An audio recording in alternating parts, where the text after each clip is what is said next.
Hello, my dear viewers. Today I offer you something outside the norm. Maclunkey. Pew!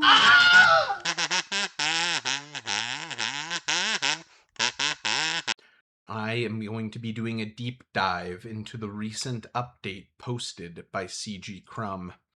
I took a look at this update and noticed a few interesting things.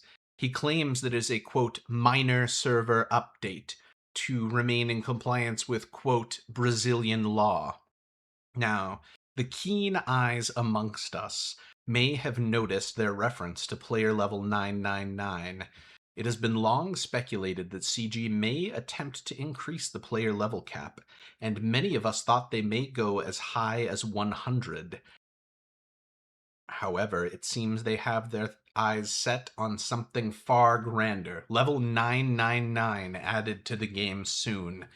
This is chilling news indeed.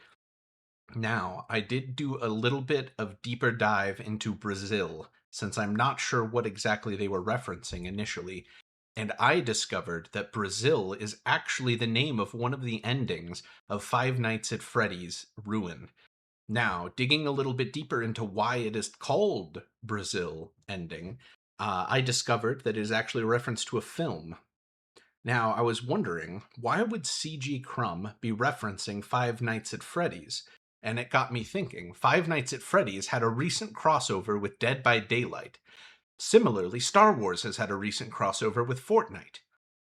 And I wondered, perhaps is SWGoH attempting to bridge the gap? Both franchises, Star Wars and Five Nights at Freddy's, seem open to collaboration. Is this a coincidence? I don't think so. What is the biggest mystery of Five Nights at Freddy's Ruin? The Mimic. Who happens to look identical to the Mimic? Proxy. I thought that CG might be hinting at what the content of the next era was. So, as usual, I did a deep dive into Egnards' email. And in there, I noticed they were speaking in code. Him and CG have updated their tactics to prevent my snooping, but I tell you now, even though I wasn't able to decipher any of the text, I found an image, and that is this image here. Observe this random collection of tunes. I attempted to decipher and figure out who these tunes are and how they could possibly relate to both SWGoH and Five Nights at Freddy's. The following is what I found. This character here, the Green Rabbit, appears to be Jackson T. Tumperaki, who is a clear parallel for Springtrap, both being kind of a greenish-yellow rabbit of sorts. Next one I found was Disassembled C-3PO. Perhaps we're getting a variant to represent Mangle? Next was Babu Frick, who I can only assume is a parallel to Balloon Boy based on how much he fucking annoys me. Next, and this one is a bit of a stretch, so bear with me, EV-99 is Jabba's henchman droid in charge of torturing his other droids to keep them in line. Michael Afton is a servant of his father, William Afton, and in the sister location game, he uses the controlled shock button to torture the animatronics and keep them in line. Now, mind you, this one is a little bit of a deep cut and will probably require a little bit more explanation for the casual fans to connect the dots, but I believe that I'm cooking with this one. Next, the Gonk droid, and this one gets a little bit abstract, but a huge theme of Five Nights at Freddy's is managing power consumption, and Gonks are walking batteries. Very clever.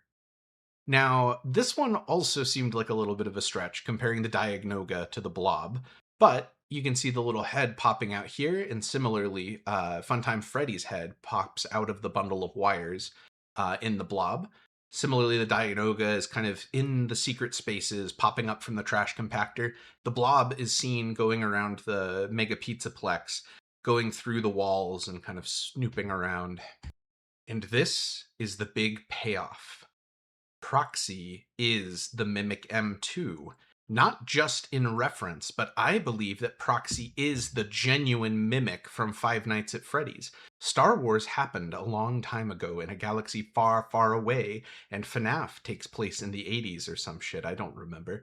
But Proxy, his main gimmick is he copies different fighters to train Galen Merrick, otherwise known as Starkiller. So I believe that after he is defeated by Starkiller and thrown for scrap, those scraps eventually find their way to Earth, where they're discovered by Edwin Murray. He rebuilds the Mimic program, and I believe that he uses this Mimic program to create animatronics that are far beyond the capabilities of Charles Entertainment Cheese. Thank you all so much for watching this deep dive and ramble. I am happy to announce what the next era of Toons is building to. It seems that they have decided to move away from thematic pairings like they've done for the last two, and bless us with another hodgepodge of random bullshit like they did during the anniversary. Thank you all so much for watching, and prepare. It is a very droid-heavy lineup. We are seeing 1, 2, 3, 4, and potentially Babu Frick being droid adjacent. Perhaps these Toons are all meant to work on the same team, with the Dianoga being a separate Wampa-like unit, and Jackson being a New Republic fighter. Could this be the case? Did we crack the code? Let me know in the comments below.